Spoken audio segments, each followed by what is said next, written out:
Hello everyone, welcome to Overpriced JPEGs. I'm Carly Riley. Today on the show, we are talking about RumbleKongs. That is the project we are highlighting this week. They spiked 58%. We're gonna talk about why. We're talking about corporations in the metaverse. Of course, the big news is that Artifact has been acquired by Nike. Pepsi also launched an NFT. Let's talk about the reactions to all of that. Also, I have to touch on Melania Trump launching not just an NFT, but an NFT platform on Solana. Just a couple words to be said on that. And I want to end this episode with something I really haven't done before, which is, I don't know, I'll call it an alpha alert. I am a part of a project that I think is really awesome, and it's still super early, and I want to highlight it to folks so you can do your own research and look into it for yourself, decide if you think it's worth anything, if you think it's interesting. I hope you do. I certainly do. But that's at the end of the show. ZERION is the perfect place to view the entirety of your crypto portfolio all in one spot. Not only does ZERION aggregate all the tokens across all of your wallets, but it also displays the NFTs that you've been tirelessly collecting. ZERION even reports the value of your NFTs in your overall portfolio, giving you the most comprehensive report on the entirety of your crypto portfolio. And now, ZERION is going cross-chain.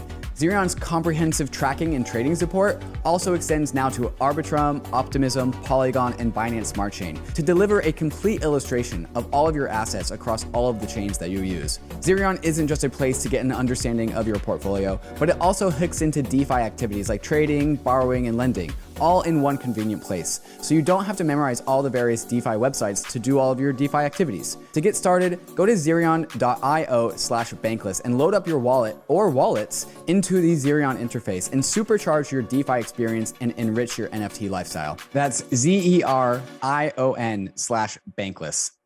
Everyone is talking about the metaverse these days, and we're all still trying to figure out what it actually is, because everyone is looking for how to get exposure to it. That is why a metaverse index fund is so important, because in such a young market, an index can give you broad exposure to all the various players who are building out all these digital worlds that will ultimately become the metaverse. And that's why you should check out the Metaverse Index from the Index Co-op. The Metaverse Index gives you simple, easy, and safe one-click exposure to the emerging open metaverse trend. The MVI Index contains some of the biggest metaverse projects out there, including Axie Infinity, Decentraland, Illuvium, and more. So join thousands of holders who have already trusted nearly $50 million to the MVI Index. And if you buy $500 of MVI on the Dharma app, you can receive $50 worth of ETH on the Polygon network. There's a link in the show notes for you to click so you can get started on your journey into the metaverse. So kicking it off, project that I want to highlight this week is RumbleKongs. As I said, I was really excited to see that this project popped this week because I had Marcus Blacha, who it's becoming a running joke at this point. I cannot pronounce his last name, even though he told me how to pronounce it when he was on the show. He was on the show last week, 2 weeks ago. He is the director of marketing for the Sandbox, and he is also a co-founder of RumbleKongs, the project that's seeing this spike this week. So why is the project doing so well? First of all, what the project is a 3v3 basketball game where the avatars that you play with in this game are NFTs. And they are apes, Kongs, they're called. And they're looking to launch a game in 2022, play to earn model. They have Steph Curry and Paul George have repped RumbleKong League merch before. When we talked to Marcus, he said, no, he did not pay them to do that. That was an organic thing that happened because the players happened to support the game. But the thing that made them pump this week was the news that they had raised $4.5 million to fund their project moving forward. The big name investors in on this, you had CAA Sports, CAA Creative Artist Agencies, one of the biggest agencies in the world, honestly, for talent.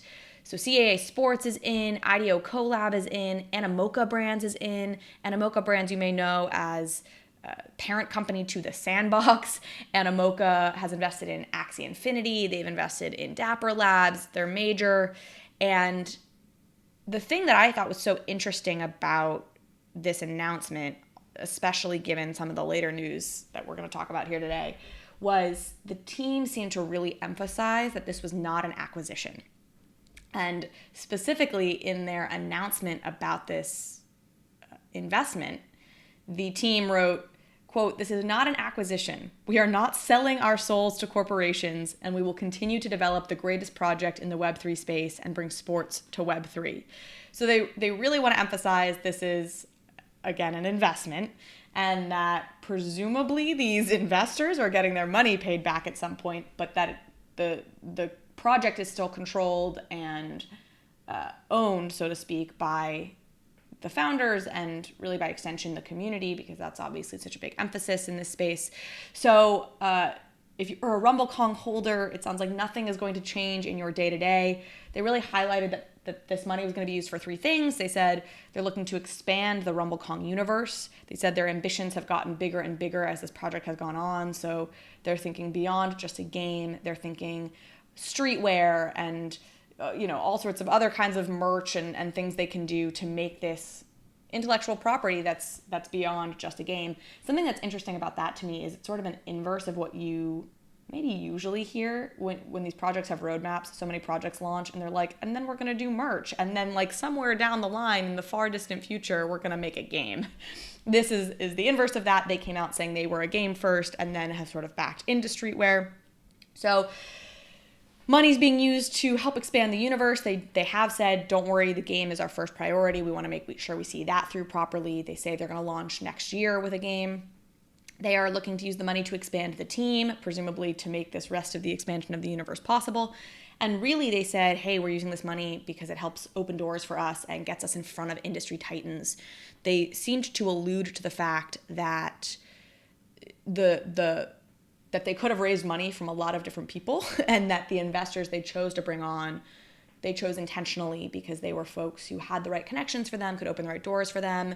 I think that's the way to do it. If you're going to raise money, make sure that if you're a hot item, that is, right? If you're in a hot space like Web3 and you're a hot project and you're choosing to raise money, that you're bringing on investors that can provide more than just the money, but who can provide the experience, the advice, the networks, whatever you need. And that seems to be the approach here. So I'm very friendly to RumbleKongs. I don't know enough about the project. I'm not a holder of it, but I really liked Marcus. He was a great person to talk to and just really professional in all of our conversations. So go Marcus, go RumbleKongs. That's some big news of the week. But the really big news of the week, of course, is the fact that Artifact is getting acquired by Nike. This is huge news. There seem to be two reactions to this news, and they go something like this. The first reaction is, holy shit, this is obviously a huge deal. This is the next level of a Web3 company getting recognized. The fact that you have Nike, one of the biggest, most visible brands in the world, not just investing in, not just collaborating with, but literally acquiring a pretty new company in the scheme of things and buying them outright and also referring to them as a brand. They kept saying, hey, we're buying the brand Artifact. So they're really looking, I mean, they bought Converse. I think they bought Eddie Bauer, right? Like Nike has bought big, high value brands in the past. And now it seems like they're basically putting Artifact in that category. That's a huge deal. It's a huge win for the space. So that's the first reaction. The second reaction is some version of fuck corporations. Fuck this. Fuck you and your engagement in our scrappy space where we're all friends. We don't trust you. We don't want you here. Apologies if you have kids nearby. I should give you the cursing warning. And I think the reality is probably we should feel somewhere in between these two. I'm personally really excited about this, but on the screw corporations front, two tweets to highlight. Betty NFT, we've talked to her on the podcast before. She's the co-founder of the Deadfellas Project. Her tweet on this was, it would have been cooler to see Nike collaborate rather than consume, but I'll reserve judgment until things unfold and am open to being wrong. So would have preferred to see Nike do some sort of partnership, sort of what we saw with Adidas partnering with Bored Apes, for example, as opposed to just coming in and buying them outright. But she's open to being wrong and seeing that Nike is doing something beautiful and meaningful with Artifact. The comments in that tweet were very like, yeah, screw this, Nike's immoral, again, kind of get out of our beautiful Web3 space with your corporate greed, whatever. other tweet. This is from Jamie Musings. Jamie co-hosts a podcast called Two Bored Apes with Zeneca33, who I've had on the podcast. This is just a show full of connections to people we've had on the pod so far. Jamie Musings tweeted, "How long before Nike tries to say 10KTF shop can't do what they're doing because they have some patent that's being infringed?" So 10KTF is also a sneaker designer. They do backpacks. It's like accessories for the metaverse, and has that similar streetwear vibe, and to Artifact.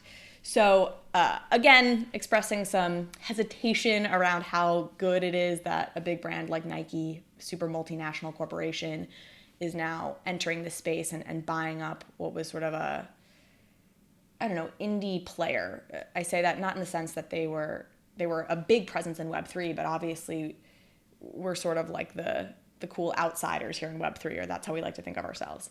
A couple notes on Artifact.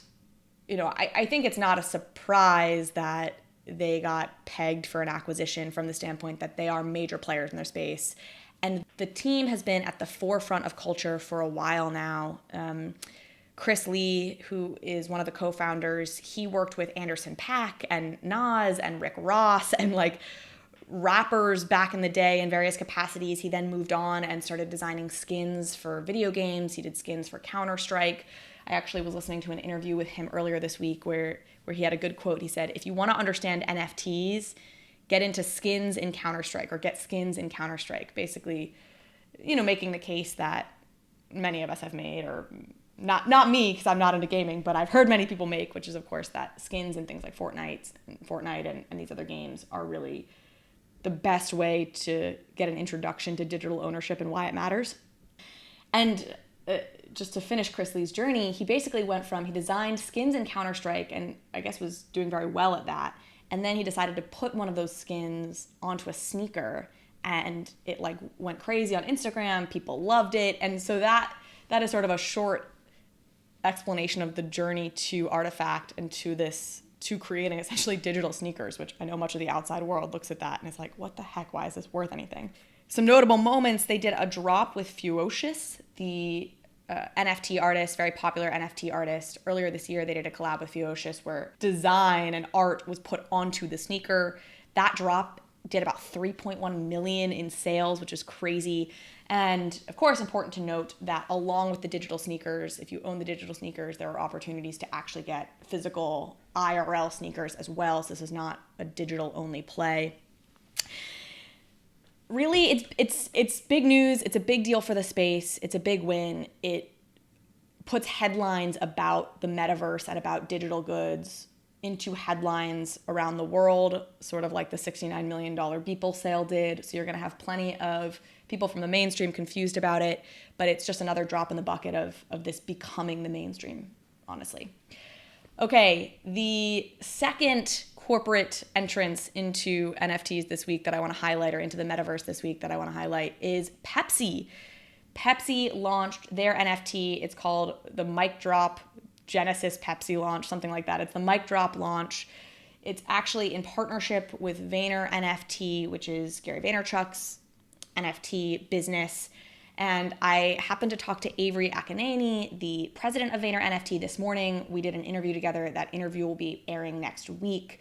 But she mentioned the Pepsi project. She said that a lot of brands that they're working with right now, the smart brands at least, which if they're working with Vayner, of course, she thinks they're smart, is to just learn this space. And that Pepsi's intention, she mentioned they have an upcoming launch with Coach. The intention of these brands at this point is really just to learn. It's not to make a bunch of money out the gate. I think that's a misconception, in my opinion, of the NFT space in general, is we think that everyone who enters it just wants to get rich fast, because I think there are a lot of people who enter it who do just want to get rich fast. But it sounds like a lot of these businesses, a lot of these brands that are getting into this space right now, they're not looking to make money on their drops. They're just trying to learn NFTs so that they can build a long-term strategy for this. So she said Pepsi has a long history of doing music activations and working with musical artists, and that's really been a focus for that brand. So they're celebrating that with this music drop So certainly that they'll want to monetize NFTs in the future, but for now, these NFTs are free. You just pay gas fees for them. It was actually very funny to see on the Pepsi tweet announcement about this project. They're like, it's free plus gas. They have a little part of their website that explains like how you buy ETH and Ethereum, and the comments in the Pepsi tweet just being like, what are these words? What are you talking about? Again, the mainstream encountering this Web3 world and just being like, what the F is going on? They're launching 1,893 NFTs.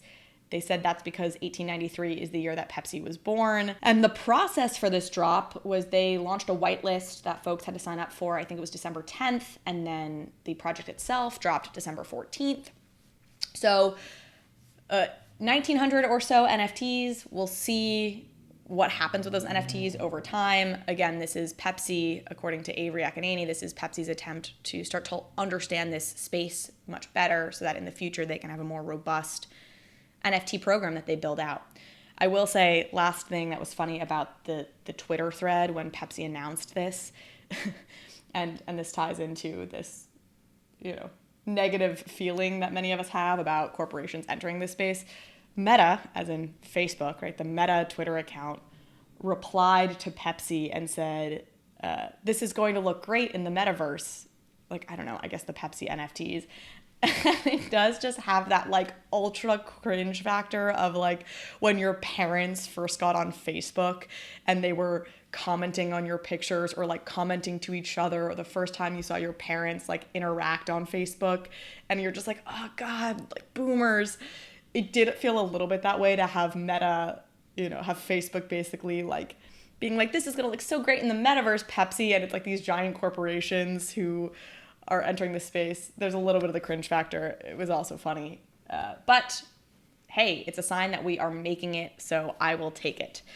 ONJUNO is your new crypto-enabled financial services company. ONJUNO lets you get your direct deposit paycheck paid to you in crypto. Set up your direct deposit with ONJUNO and receive part of your paycheck in your preferred crypto asset, reducing the time that you're holding on to your inflating dollars. The best thing is ONJUNO sends your crypto directly to your own wallet, whether it's your Ledger, your MetaMask, or however you hold your crypto. ONJUNO can also be a checking account for your crypto, where you manage both your cash and your crypto from one simple account. It's free, and opening up an account with ONJUNO comes with a metal debit card that gives you 5% cash back at select businesses, including Uber, Starbucks, Walmart, Target, and other Web2 companies. Use code Bankless when you create your ONJUNO account, and our friends at Juno will airdrop you $50 in ETH when you set up your first crypto paycheck. Sign up at onjuno.com/crypto to get started. That's onjuno.com/crypto. I want to give a special thanks to overpriced JPEG partner BlockBlock. Not only because they are a sponsor of this show, but also because they are my employer. BlockBlock is an innovative blockchain lab. We work across NFTs and the metaverse, and our goal is really to push the industry forward with every new project we take on. We founded and currently run the Mxtter DAO, which just partnered with Larva Labs to create more metaverse-friendly renderings of Meebits, which is awesome. We are also partnered with a Sundance Award-winning filmmaker to build the first DAO that will own a feature-length documentary film. We have a ton of cool projects down the pipeline and are really looking for cool people to partner with on this. So go to blockblock.io to subscribe to our newsletter and to be kept up to date about what we have going on, and also to check out open roles we have available. Would love to have you apply, come work with me, coming out, blockblock.io. Okay, the last, it's not corporate, but the last sort of the outside world joining the inside world moment that I have to call out is, of course, Melania Trump has announced she is launching, like I said at the beginning, not just an NFT series, but an NFT platform via melaniatrump.com. Actually, a fairly beautiful website. I'll give her that. And look, there's a lot of jokes being made about this because it's kind of hilarious. I don't know. It does just seem so funny. There's been some misconceptions floating around. People were saying that she's taking 100% of all secondary sale royalties. That's not true. It was a misreading of the Solana contract. She's taking a 10% royalty on them. People were making fun of the fact that in the announcement, it says that a portion of the proceeds from this sale will go to foster children and will go to her, I guess Be Best is the program she started when she was in the White House to help foster kids and support children in general. And then, and so people were sort of like, a portion of the proceeds, like why aren't all the proceeds going there, et cetera, et cetera. Agreed with that. The funniest thing to me, and maybe this is just mean, but it is what it is the first NFT they're dropping is, I guess they worked with some watercolor painter or some awesome artist, whatever, great. But the painting is basically of Melania's eyes, and it's called like Cobalt. It talked about her cobalt eyes or something. And to me, if you're doing a charity project, to have the artwork be of your own eyes, oh God, it's just the most like Trump thing ever, right? Like just so narcissistic and cringy to me. I will say I am currently working with a pretty famous politician who's looking to do a charitable NFT drop, and we had joked about like how embarrassing or funny it would be if we had used likenesses of this politician as part of this, as like the artwork for this drop. We were like, oh yeah, how cringy and embarrassing would that be? And then of course you have Melania Trump come out and do essentially that. So that is honestly what stood out to me about the Melania Trump drop. But again, all of these things are just proof points that this space honestly is still early. I will say one thing on this space is early. It's a point that I made, I think, in the interview I did this week with Frank. But just because you are early in a space doesn't necessarily mean that all valuations are low. I think we sometimes use the term "we are early" sort of interchangeably with prices will go up. And I think in some cases that's really true, actually, in the case of something that I'm going to talk about right after this. But I don't think it's universally true that that prices are low simply because we're early. I think there's a lot of hype in this space, and some of the growth is very much being priced in. But we are early, obviously, in terms of most of the world has not caught up to what's happening in this space at all. And eventually they will. And Nike, Pepsi, Melania Trump, all jumping into this space is just an indication that we are on the right track in terms of this being a fledgling and just incredibly impactful space. I don't need to tell any of y'all that. We all get it. But emphasizing it, of course. Okay. I really want to talk about Matter. Mxtter. And I debated significantly, right? I seriously debated whether or not to talk about this because it is a project that has been launched by BlockBlock, the startup where I'm chief of staff. And I've always wanted to be very intentional about not having conflicts of interest where it ever feels like I'm just shilling a project for BlockBlock on this podcast for the sake of it. But the reality is I think this project is awesome. And I think there's a lot that's worth highlighting about it. And it felt just as wrong to not talk about it simply because it's BlockBlock's project as it would be to talk about it because it's BlockBlock's project if I didn't believe in it. So I want to talk a little bit about this. I've talked about it on Twitter a bit, so some of you may be familiar with it, but I wanted to go deeper into what Matter is. So I have described Matter as art blocks meets Nouns DAO. Kai Turner, who's co-founder at BlockBlock and who's really the one spearheading this project, I think sometimes cringes at that explanation, but I do think it's a helpful way to orient ourselves as to what this project is. Matter is a generative art platform, so art blocks obviously being the most well-known generative art platform, but unlike art blocks where the artists who make it onto the platform really need to be coders as well, and they need to have coded an algorithm that generates art for them, essentially. I'm probably not getting that precisely correct. Matter allows artists to work in a much more natural artist way, yet still create generative art. So what I mean by that specifically is that digital artists will often work in Photoshop and they work in layers. And what this allows an artist to do is to create many layers of their work and then feed that into this algorithm that will then create generative art out of those layers, as opposed to the artists themselves having to code the art output. So much more artist-centric and artist-friendly in terms of the way that the generative art is created. And that was super important to Kai. That's really what we put front and center as we talk about Matter, is the artist centricity of the whole project.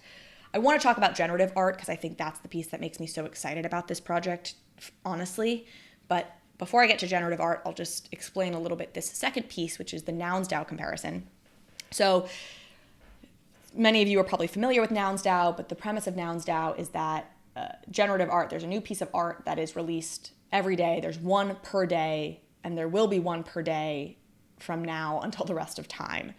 And I think it's like every fifth piece or at some interval, the art piece that is created gets put into the Nouns DAO treasury. Anybody who buys a piece of artwork through Nouns DAO is part of the DAO, right? And now is a voting participant in the DAO. And so there's this DAO component with this generative art component. And what we're doing is the artists that come through Matter, again, Mxtter, the artists that come through Matter, it's a similar mechanism in that for 14 days, one piece of their generative art is released per day. And then on day 15, there's an auction with, many more pieces of art. There's like a public auction sale that happens with several pieces of art all at once. And the proceeds from the sale of the art, whether it be during that 14-day period where one piece is being released a day, or that 15th day where you have many pieces being released, the proceeds from that in part go to fund a DAO. So you also get, if you buy a piece of the artwork, you get to be a member of the DAO, and then there's treasury being built up in the DAO from the sale of these works. The artists also get the bulk of the proceeds from the sale of the works. And the DAO's mission is really around supporting artists, supporting up-and-coming artists. Obviously, the members of the DAO will have the say in terms of how that looks and how it's shaped. But the goal there is that you have this treasury now to buy up more art from artists that you want to highlight and support, etc. So this, call it social justice component, this component of supporting artists was really, really critical to Kai, who feels very strongly about bringing in new voices into the art community and supporting artists. So Kai Turner, he's the architect of this whole idea. He himself is an Art Blocks artist, so he's been friends with Eric Calderon, who goes by Snowfro, who's the creator of Art Blocks. And so he was on Art Blocks early on as an artist. And this was really born out of seeing, I guess you could call it a gap in the market. And he's put together, as Kai always does, I've mentioned him before on this podcast, something really thoughtful and something really beautiful. The reason I am really bullish on this whole concept is, first of all, I happen to love the art that has been coming out of this first drop we're doing. So the first two pieces have now gone live. It's been a collaborative drop with Gare from Crypto Geisha and Mendez, an artist out of Spain. And the two have worked together to put their layers through this essentially algorithm together and create these artworks that are, I think, really, really cool. But I'm also just incredibly bullish on generative art, period. And I wanted to give some numbers on this. I think the art market has boomed over the last X number of years. Contemporary art has been a great investment if you've been investing in it over the last number of years. The reason for this is the reason that we've seen NFTs boom. It's the reason we see a number of asset classes boom. And it's really a story about income inequality, right? Which is that you have a certain fraction of the population who is getting wealthier and wealthier to the point that they don't even know what to do with their wealth. And so they have to find alternative investments to put their capital. And art is a great alternative investment to many people. It's a better story than just talking about the stock you bought. And it's also less subject to the whims of inflation. So if you are worried about all the money printing that's happening in the government, art feels like potentially a smart investment. It has an international audience. It's at least a way to diversify out of simply the stock market and other more traditional investments. So the art as an asset class has done very, very well. Contemporary art as an asset class has done very, very well. But digital art is still a really small percentage of the overall art market, and I don't believe that that will always be the case. I think digital art will increasingly become a very dominant portion of the total art market. I don't know what that time frame will look like, but it feels like an inevitability to me. So to give a couple of numbers, I think NFTs and digital art generally comprised about 12% of contemporary art sales in the first half of 2021. I think that may have gone up a little bit in the second half. Certainly we saw some huge, massive NFT sales in the second half. And 12% is a decent number, right? Considering that digital art has historically been sort of a non-existent factor in the art market. But it's still really small if you believe that digital art will someday be probably half, if not more than half, of the overall art market, as I happen to believe, because it just makes sense given the way the world is moving.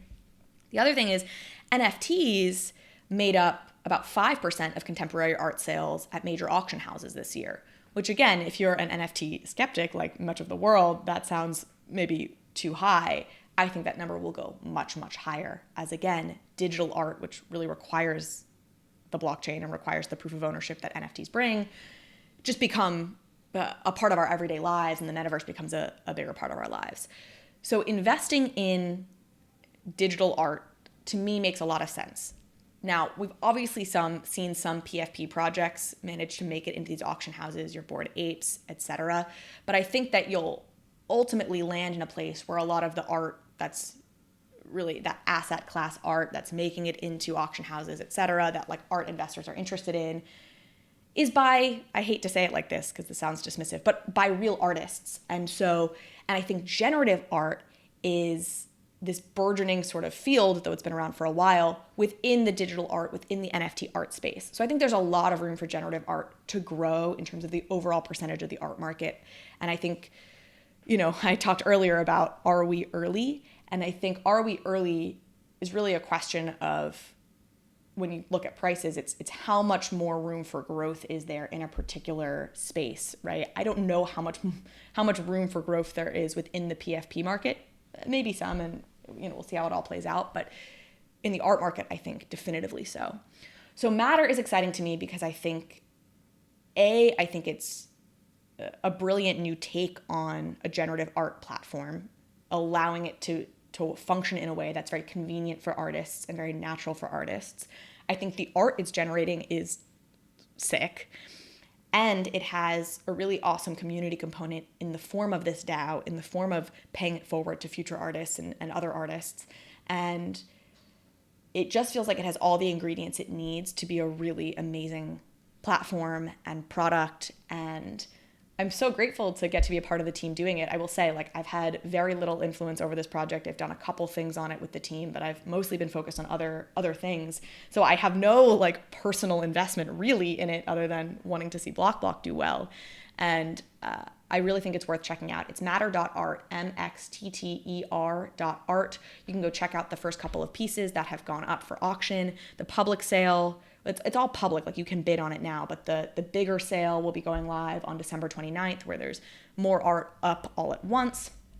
And let me know what you think. If you check it out and do you agree with my assessment? Are you an art connoisseur who's oh, you've got it all wrong, Carly? Let me know. Would love to engage with some folks on Twitter about this, because it is something that's cool for me. NFTs are now getting me into art in a way that I never was historically. And I'm excited to see what comes out of it. And I really want to track the generative art space in particular. So thank you, as always, to everyone who listens. If you enjoy this podcast, please give it a rating and a review on Apple Podcasts. It helps new people find the show. And final point, if you are somebody who ordered, but who is supposed to be getting a Gary V book from me because you did leave a review on the podcast already, those are being shipped out probably Monday, Tuesday of next week. I tried to ship them out today. It was a whole saga.